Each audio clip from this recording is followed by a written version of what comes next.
Good morning, everybody. Welcome to Reading the Red this windy Friday morning.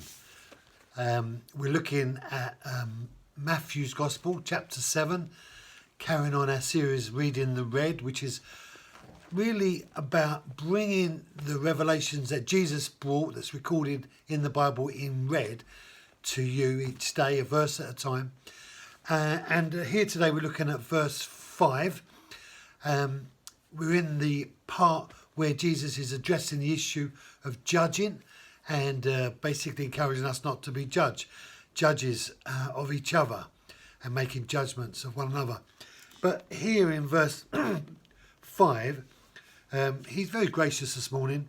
He starts off with, "You hypocrites, first take out the log out of your own eye, and then you will see clearly to take out the speck that is in your brother's eye." So, no messing about, straight between the eyes. You hypocrites. And the truth is that each one of us are filled with hypocrisy in one form or another. We present ourselves to people in the best possible light. And why wouldn't we? But the truth is there is so much wrong in each one of us.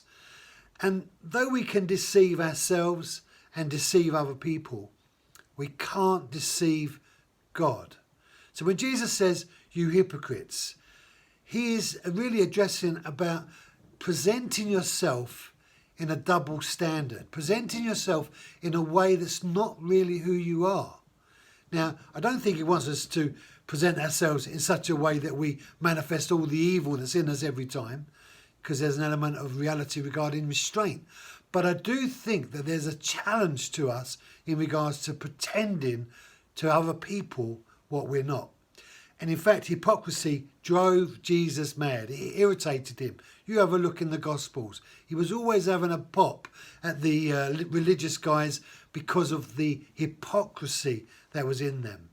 And the hypocrisy really is a presentation of someone you're not. He says this, "First take out the speck, and then you will be able to remove the log." And we have to ask the question, is there any really difference between the log and the speck? And the answer is, in many ways, no. All right, there's more, and maybe there are bigger things, and, is there a level of revelation regarding a greater sin than another sin? We need to remember that all sin is missing God's best, and we've all fallen short of the glory of God. So God knows when we come to him as sinners. That's why we are told in the scriptures that all have sinned and fallen short of the glory of God.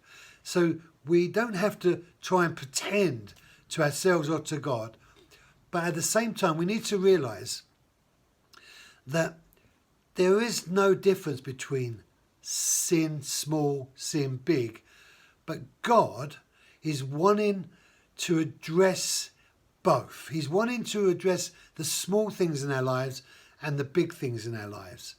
And he doesn't want us to be the person going around looking for the small and the big things in each other's lives.